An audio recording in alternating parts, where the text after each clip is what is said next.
Hello YouTubers, today's video is a review of the Amir Refrigerator thermometer with wireless sensors. I'll also be providing a bit of useful information for you northern RVers, especially about your refrigerator. Now what prompted me to purchase this thermometer is that even though I've been thought about it for the last several months, I felt the need for it because I thought I had a problem with my Norcord N81X refrigerator freezer in the RV. Now, one of the things that's happened is that over the last few weeks we had extremely cold weather up here in Michigan. Such weather has been dropped below 30 degrees and that was average temperature, I'd say it was between 22 and 25. Nights it got down to closer to the single digit numbers or the low teens.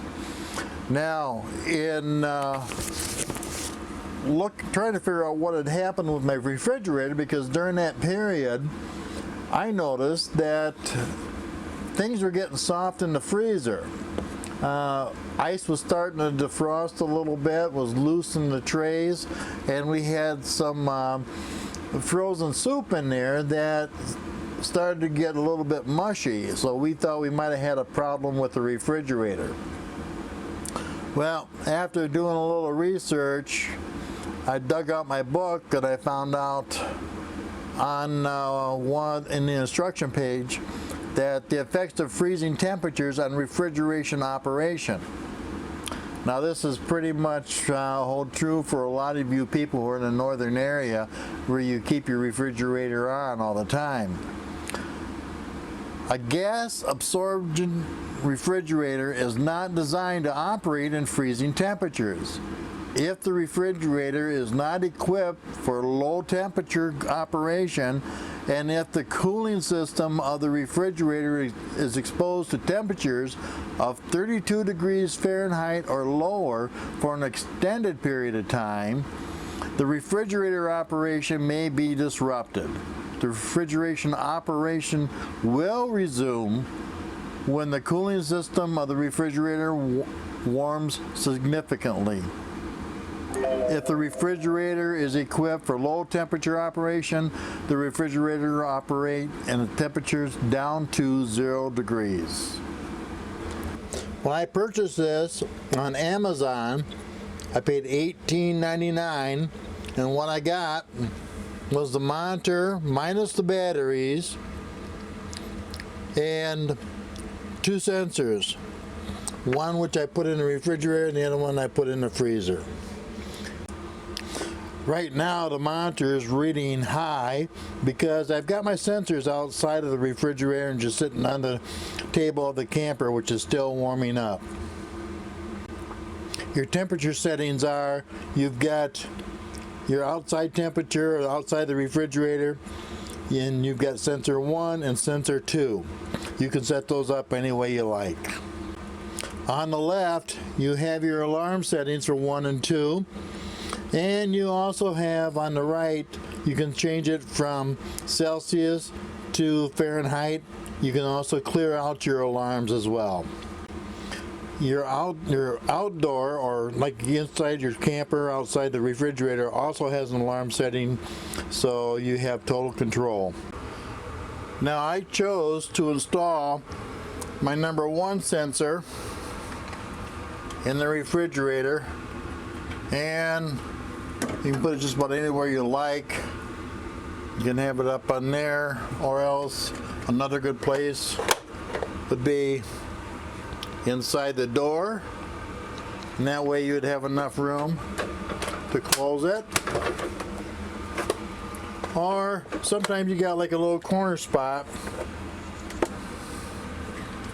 where I've always got some extra room. It can just sit right down there, you know, next to some drinks or whatever you happen to have inside. Another example would be like right next to the mustard.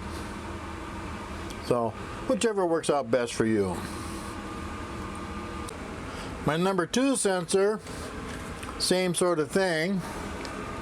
Now, I chose to put it right up here on the top shelf, or bottom of the top shelf of my freezer.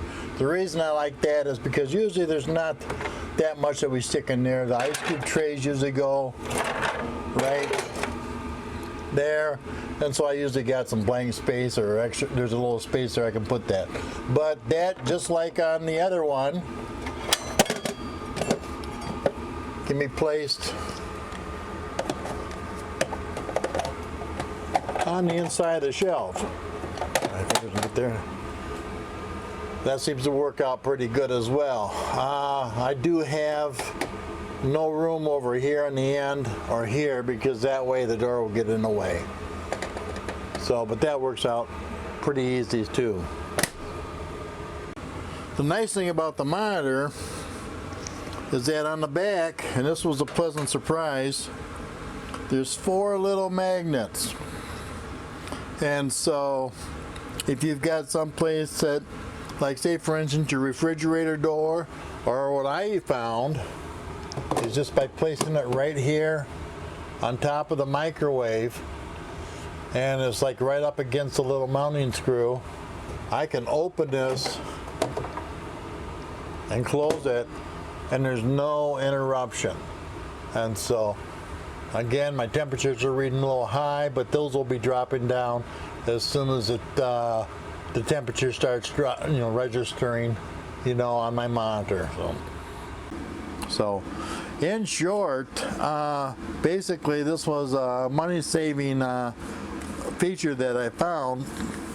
I was all set to contact the service rep to see if I can have somebody come out and take care of this refrigerator.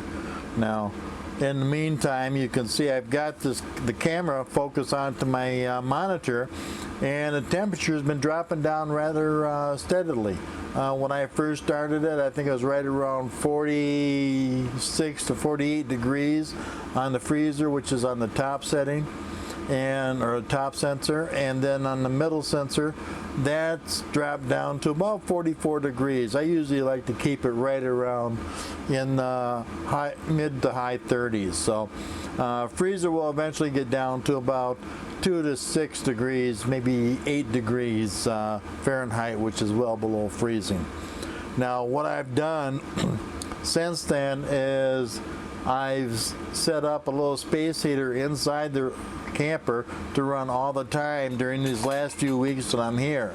If I'm not going to be using the freezer at all, I'll just simply shut it off, and then when I get ready to start loading it up, I'll preheat the inside of the camper with the furnace, and then let the small heater run, and that'll keep it running at a steady pace, and I won't have any interruption on my freezer or refrigerator.